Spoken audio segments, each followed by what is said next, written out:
Sir, మీ గురించి మీ మాటల్లో. నా పేరు కుత్తకాపు రవీందర్ రెడ్డి అండి. నేను గ్రాడ్యుయేషన్ చేసిన తర్వాత నేను వాలీబాల్ నేషనల్ గోల్డ్ మెడలిస్ట్. అదేవిధంగా నేను ఎన్నో గవర్నమెంట్ ఉద్యోగాలు చేశాను యాజ్ అ స్పోర్ట్స్ కోటాలో. ఫస్ట్ నేను స్టేట్ బ్యాంక్ DRDOలో జాబ్ చేశాను డిఫెన్స్ లో. ఆ తర్వాత స్పోర్ట్స్ కౌన్సిల్కి వెళ్ళాను. స్పోర్ట్స్ కౌన్సిల్లో స్పోర్ట్స్ హాస్టల్లో ఉన్నాను. ఆ తర్వాత BSNLలో అక్కడ జాబ్ చేశాను. ఆ తర్వాత పోలీసులో సబ్ ఇన్స్పెక్టర్ గా జాబ్ చేశాను. తర్వాత స్టేట్ బ్యాంక్ ఆఫ్ ఇండియాలో జాయిన్ అవ్వడం జరిగింది. స్టేట్ బ్యాంక్ ఆఫ్ ఇండియాలో ఒక 20 years సర్వీస్ చేశాను. కాకపోతే ఈ జాబులన్నీ నాకు స్పోర్ట్స్ కోటాలో రావడం జరిగింది. ఆ తర్వాత 20 years నేను బ్యాంక్ లో జాబ్ చేసిన తర్వాత నేను బ్యాంక్ లో ఉన్నప్పుడు కూడా యూనియన్ లో చురుకుగా పనిచేసేవాడిని. ఈవెన్ స్టూడెంట్ లైఫ్ లో ఉన్నప్పుడు కూడా కాలేజ్ లో గేమ్ సెక్రటరీ, జనరల్ సెక్రటరీ చేసేవాడిని. నాకు ముందు నుంచి చిన్నప్పటి నుంచి ప్రజలతో ఉండడం చాలా ఇష్టం కనుక ప్రజాసేవ చేయాలనే ఉద్దేశంతో బ్యాంక్ లో ఉంటే ఒక లిమిట్ వరకే చేయగలుగుతాం సేవ. అదే రాజకీయంలోకి వస్తే చాలా పెద్ద ఎత్తున సేవ చేయొచ్చు అనే ఉద్దేశంతో బ్యాంక్ ఉద్యోగానికి రాజీనామా చేసి నేను రాజకీయంలోకి రావడం జరిగింది. మీ రాజకీయ ప్రవేశం ఎలా జరిగింది? రాజకీయంలోకి వస్తే మేలైన సేవ చేయొచ్చు ప్రజలకని, ప్రజలకు మంచి సేవ చేసే ఉద్దేశంతో నేను ఆ రోజు బ్యాంక్ ఉద్యోగం రాజీనామా చేసి రాజకీయంలోకి రావడం జరిగింది. అప్పుడు నాకు సీనియర్ స్వర్గీయ సుధీర్ కుమార్ గారు మా సీనియర్ ఉండే నిజాం కాలేజ్. అప్పుడు అతని ఇన్స్పిరేషన్ గా మేము అప్పుడు అతనికి మలక్పేట నుంచి ఎమ్మెల్యేగా టికెట్ రావడం జరిగింది. ఆ టైంలో అతనికి మేము హెల్ప్ చేశాము. అంతకుముందు గతంలో నేను RSS వీరశైవ శాఖలో స్వయం సేవగా పనిచేశాను. ముందుగా మీరు కాంగ్రెస్ లోకి వెళ్ళడానికి కారణం ఏమైనా ఉందా? కాంగ్రెస్ లో పోవడానికి కారణం ఏంటంటే మా సీనియర్ అయిన సుధీర్ కుమార్ గారికి మలక్పేట కాన్స్టిట్యూన్సీలో టికెట్ ఇవ్వడం వల్ల అతనికి మేము పని చేయాలనే ఉద్దేశంతో ఫ్రెండ్షిప్ లో చేశాము. అప్పుడు ఏంటంటే మాకు కాంగ్రెస్ ముద్ర పడిపోయింది, ఇదని కాంగ్రెస్ అని. కానీ మాకు అన్ని హిందూ జ్వాలాలు ఉన్నాయి. ముద్ర నుంచి నేను RSS లో ఉన్నాను. ఎన్నో గుళ్ళు గోపురాలకు కూడా నేను నా సాయశక్తులకు కృషి చేస్తుంటాను, హెల్ప్ చేస్తుంటాను. ఆ విధంగా వచ్చాము. బీజేపీకి ఎలా ఆకర్షితులయ్యారు? నరేంద్ర మోడీ గారు చేసే మంచి సంక్షేమ పథకాలను ఆకర్షితులై ఎట్లాగైతే మనం ప్రజలకు మంచి సేవ చేయాలనుకుంటే భారతీయ జనతా పార్టీ కరెక్ట్ అని చెప్పేసి నా ముందు అనుకున్న హిందుత్వం అనుకొని హిందుత్వానికి మేజాలంటే ఒక భారతీయ జనతా పార్టీ అని చెప్పేసి నేను భారతీయ జనతా పార్టీలో జాయిన్ అవ్వడం జరిగింది. మరి సైదాబాద్ డివిజన్ కి ఎలా కార్పొరేటర్ అయ్యారు? సైదాబాద్ డివిజన్ వచ్చేసరికి మహిళా రిజర్వేషన్ అయింది. మహిళా రిజర్వేషన్ అయినప్పుడు సరే ఏదో విధంగా మా కుటుంబం నుంచి ప్రజలకు మంచి సేవ చేయాలనే ఉద్దేశంతో నేను భారతీయ జనతా పార్టీ నుంచి కార్పొరేటర్ టికెట్ తీసుకోవడం జరిగింది. తీసుకున్నాము, కార్పొరేటర్ గెలవడం జరిగింది మాకున్న మంచి పేరుతోని. ఎందుకంటే ఇక్కడ చాలా కష్టం ఇక్కడ గెలవాలంటే. ఈ 2009లో బైఫర్కేషన్ అయిన తర్వాత మాకు ఒక వర్గానికి చెందిన బెల్ట్ ఇక్కడ కలపడం జరిగింది. అప్పటి నుంచి 20 years నుంచి ఇక్కడ మొత్తం వాళ్ళ పెట్టడం జరిగింది. ఈ ఎంఐఎం అంటారు, ఇక్కడ ఎంఐఎం అడ్డలో మేము గెలవడం చాలా గొప్పగా. ఎందుకంటే నేను గెలిచింది గొప్ప కాదు, నన్ను ప్రజలు గెలిపించినారు. ప్రజలందరూ మాకు వన్ సైడ్ సపోర్ట్ చేసి ప్రజలు గెలిపించినారు. ఇప్పుడు మా మిస్సెస్ యాజ్ అ కార్పొరేటర్ గా కంటిన్యూ అవుతున్నారు. సైదాబాద్ డివిజన్ ప్రజలకు ఎలా అందుబాటులో ఉంటున్నారు? ప్రజలకు ఇద్దరము అందుబాటులో ఉన్నాయి. యాజ్ అఫీషియల్ గా ఆమె కార్పొరేటర్ గా ఆమె చాలా కష్టపడుతుంది డివిజన్ లో. మాకేంటంటే స్టార్టింగ్ ఇంతకుముందు గతంలో TRS గవర్నమెంట్ ఉండే, అది మాకు బీజేపీ అగెనిస్ట్ ఉండే. ఇప్పుడు వచ్చిన గవర్నమెంట్ కాంగ్రెస్ గవర్నమెంట్, అది మాకు బీజేపీ అగెనిస్ట్ ఉండే. మేము అఫీషియల్ తో మంచిగా ఉండి, డీలతో కానీ జోనల్ కమిషన్తో వాళ్ళందరితో మంచిగా ఉండి నిజంగా అంటే ప్రజలు ఏదైతే ఇబ్బందులు ఎదుర్కొంటున్నారో అది మేము దగ్గర ఉండి వాళ్ళకి ఎక్స్ప్లెయిన్ చేసి ప్రతి ఒక్క కార్యక్రమం, రోడ్లు కానీ, స్ట్రీట్ లైట్లు కానీ, డ్రైనేజ్ కానీ అన్ని ఎక్కడ ప్రజలకు ఇబ్బంది కాకుండా కొట్లాడుతున్నాము. అన్ని శాంక్షన్ చేస్తున్నాము, వర్క్ చేయిస్తున్నాము.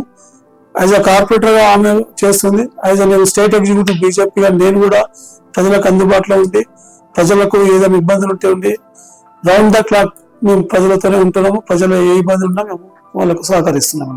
ప్రజెంట్ ప్రభుత్వ పాలనపై మీ అభిప్రాయం? ప్రజెంట్ ప్రభుత్వం ఏంటంటే ఎవరిని అడిగినా చెప్తారు ప్రజెంట్ ప్రభుత్వం ఏదో మాటల గారి ప్రభుత్వము. గతంలో అతను 2000 ఇస్తా అంటే నేను 2500 ఇస్తా, అతను కళ్యాణ లక్ష్మి ఇస్తా, నేను తులం బంగారం ఇస్తా, నేను చదువుకునే స్కూటర్ ఇస్తా అని అన్ని కళ్ళబెల్లి మాటలు చెప్పి అతను కూడా ఉంచినా నేను సీఎం అవుతా అని చెప్పేసి ఎన్ని హామీలు ఇస్తా నాకేం పోయింది, ఉత్తు హామీలు అన్నట్టు ఇచ్చినాడు. అదిలో తెలంగాణ ప్రజల కర్మ ఈ రోజు రేవంత్ రెడ్డి గారు సీఎం కావడం. ఆయనకు ఈ 6 గ్యారెంటీలు ఏ విధంగా చేయాలో తెలియదు. ఒక్కసారిగా మంత్రి చేయలేదు, ముఖ్యమంత్రి అయిపోయినాడు. అడ్మినిస్ట్రేషన్ అసలే తెలియదు. ఏది పడితే అది లాంగ్వేజ్ అంతా మొత్తం తెలంగాణ లాంగ్వేజ్ అంతా కూని చేసేసినాడు. చెడ్డ మాటలు, అన్పార్లమెంట్ లాంగ్వేజ్ మాటలు. సరే అపోజిషన్ ఉన్నప్పుడు మాట్లాడాలంటే కొంతవరకు సమర్థించవచ్చు, కానీ పొజిషన్ లో ఉండి ఒక సీఎం లెవెల్లో ఉండి ఎవరికి ఆదర్శం ఇప్పుడు ఆయన మాట్లాడే మాటలు ఏంది, ఆయన చేసే చేతలు ఏంది, ఎవరికి ఏం చేస్తున్నాడు, గ్యారంటీలను పక్కకు పెట్టేసినాడు, ఏదో ఒకటి ముందుకు తీసుకొస్తాడు. ఇప్పుడు హైడ్రాని తీసుకొచ్చినాడు. హైడ్రా వల్ల ఎవరికి లాభం, హైడ్రా వల్ల ఎవరికి నష్టమవుతుంది? సరే హైడ్రా చేసినాం అనుకోండి, మీరు హైడ్రా ఒకవేళ మంచి చేస్తే మేము సహకరిస్తాం, కానీ హైడ్రా వల్ల మేము గరీబుల ఇల్లు తీసేస్తున్నాం, ఉన్న వాళ్ళ ఇల్లు, పెద్ద ఇల్లు, కాలేజీలు అలాగే ఉన్నారు. కాలేజీలో ఎందుకు తీయట్లేదు? మరి కాలేజీలో టోటల్ నీళ్ళల్లో ఉన్న కాలేజీలు ఎందుకు కూలగొట్టలేదు అంటే అన్న పిల్లలు చదువుకుంటున్నారు, అకాడమిక్ ఇయర్ వాళ్ళ చదువు ఖరాబ్ అవుతుంది అన్న. సరే మంచి ఉద్దేశమే. మరి అదే పిల్లలు ఇక్కడ ఉన్నారు, అదే పిల్లలు ఉన్న ఇల్లు, అదే పిల్లలు అపార్ట్మెంట్లు టోటల్ డిమాలిష్ చేసేసినారు. పిల్లల బుక్స్ కూడా కనిపించట్లేదు, బుక్స్ ఏమి కనిపించట్లేదు. మరి అదే పద్ధతి. మీరు ఇక్కడ కాలేజ్ లో పెత్తందారులకు మీరు సపోర్ట్ చేసుకుంటూ ఏమైనా మీలాంటి మీడియా వాళ్ళు అడిగితే వాళ్ళ కాలేజ్ అకాడమిక్ ఇయర్ వాళ్ళ కాలేజ్ పిల్లల చదువులు పాడైతే అన్నారు. అదే పిల్లలు మరి ఇప్పుడు ఇళ్లలో ఉన్నారు కదా, ఆ ఇళ్లలో ఉన్న పిల్లలకు చదువు ఇల్లు కూడా కొట్టేస్తే వాళ్ళు ఎక్కడ పోతారు? కాలేజ్కి పోతారా, ఇంటికి పోతారా, ఎక్కడ పోతారు? చాలా మంది గరీబ్ పాపం పేరెంట్స్ ఎంత కష్టపడుతున్నారంటే నేను బాధపడక్కర్లేదు, మా పిల్లలకు బాధ రావద్దు అని ఆటోలు నడిపించుకొని కష్టం చేసేసి పిల్లలను మంచి స్కూళ్ళలో కాలేజీలో చదివిస్తే ఆ ఇల్లు చెప్పాక చేయడం కూలగొట్టేసినారు. వాళ్ళకేమో 6 months టైం ఇస్తారు, వీళ్ళకు 6 minutes కూడా టైం ఇవ్వకుండా వచ్చి ఆయన వచ్చి కూలగొట్టేస్తారు. ఎక్కడ అన్యాయం? ఇంత అన్యాయం చేస్తున్నాం ప్రజలకు. చూస్తున్నారు, మీరే చూస్తున్నాం. ఇప్పటి వరకు మన భారతదేశంలో ఏ ముఖ్యమంత్రిని తిట్టని మాట ఆ విధంగా వాళ్ళు శాపిస్తున్నారంటే వాళ్ళ శాపన కాదండి, వాళ్ళ ఆవేదన, వాళ్ళ బాధ. కుల సర్వే జరపడం వల్ల ప్రజలకు లాభమా, ప్రభుత్వానికి లాభమా? ఇప్పుడు 6 గ్యారెంటీలు మర్చిపోవడానికి ఒక సర్వే తీసుకొచ్చినాడు. ఈ సర్వే వల్ల ఎవరికి లాభం?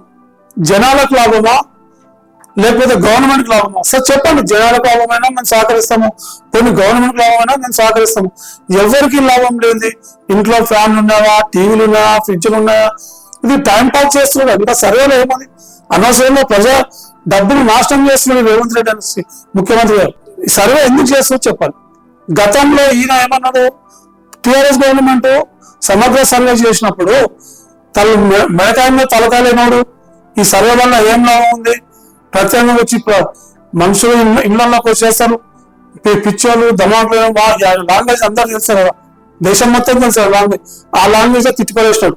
మరి వాళ్ళు ఏమన్నారు, ఆ దొంగ సర్వే అంటారు. మరి ఆయన దొంగ సర్వే చేస్తే ఆయన దొంగ అయితే నువ్వు గజ దొంగ. ఇప్పుడు వాళ్ళు దొంగ సర్వే చేసిన దొంగలు అయితే మరి మీరు గజ దొంగలా? మరి మీరు ఎందుకు పెట్టిన సర్వే కొంచెం చెప్పండి. ఒక శ్వేత పథకం విడుదల చేయండి. ఈ సర్వే వల్ల ఇది ఉంది, సర్వే వల్ల ఉంది, ఏమి లేదు. టైం పాస్, మళ్ళీ భయపట్టడము, ఈ 6 గ్యారెంటీలు మర్చిపోవడము, హైడ్రాన్ తీసుకురావడము, ఇదే వేసి టైం పాస్ చేసే సంవత్సరం నుంచి ఏ ఒక్కరు కూడా లాభం చేకూర్చలేండి. రాబోయే కాలంలో ప్రజలు తగిన బుద్ధి చెప్తారు. మీ సైదాబాద్ డివిజన్ అభివృద్ధిలో బీజేపీ పార్టీ ఎంతవరకు సపోర్ట్ చేస్తుంది? మీరు చూస్తానండి, రాష్ట్రంలో ఏ చిన్న ప్రాబ్లం అయినా, రైతులకైనా, ఉద్యోగులకైనా, స్టూడెంట్స్ కైనా, ఎవరికి ఇబ్బంది వచ్చినా భారతీయ జనతా పార్టీ ముందుంటుంది.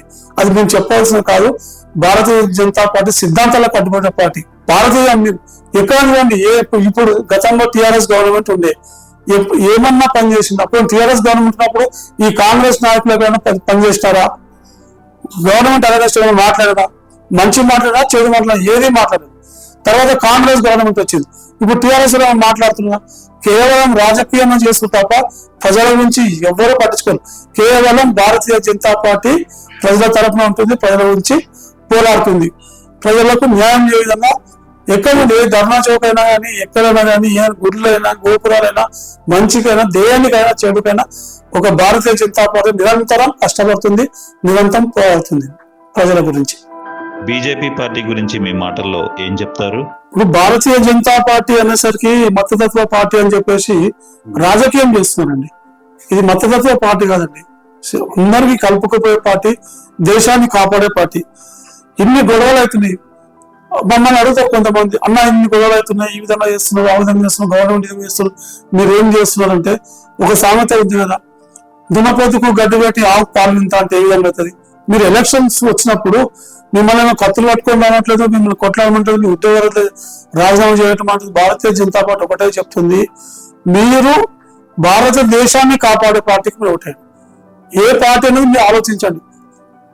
నా ఓటు భారతదేశానికి అండి. ఈ విధంగా కశ్మీర్ దేశాన్ని, ఈ బంగ్లాదేశాన్ని, కశ్మీర్ ఆది అని ఈ విధంగా దేశాన్ని ముక్కలు చేస్తున్నారు కనుక ప్రజలందరూ గమనించండి. మనం వేసే ఓటు అది ఎంత పవర్ఫుల్ అంటే మన దేశాన్ని, మన భవిష్యత్తును మనం కాపాడుకునేది మన ఓటు. కనుక మేము ఈ పార్టీ ఆ పార్టీ నువ్వు చెప్తాం, గట్టిగా చెప్తున్నాం, ఈ పార్టీ ఆ పార్టీ నువ్వు చెప్పలేదు. మీ ఓటు భారతదేశానికి ఏమని చెప్తున్నాం. భారతదేశాన్ని ఏ పార్టీ కాపాడుతుంది, భారతీయులను ఏ పార్టీ కాపాడుతుంది, ఆ పార్టీకి మీ ఓటు వేసి భారతదేశానికి మీరు సపోర్ట్ చేయమని కోరుతున్నాను.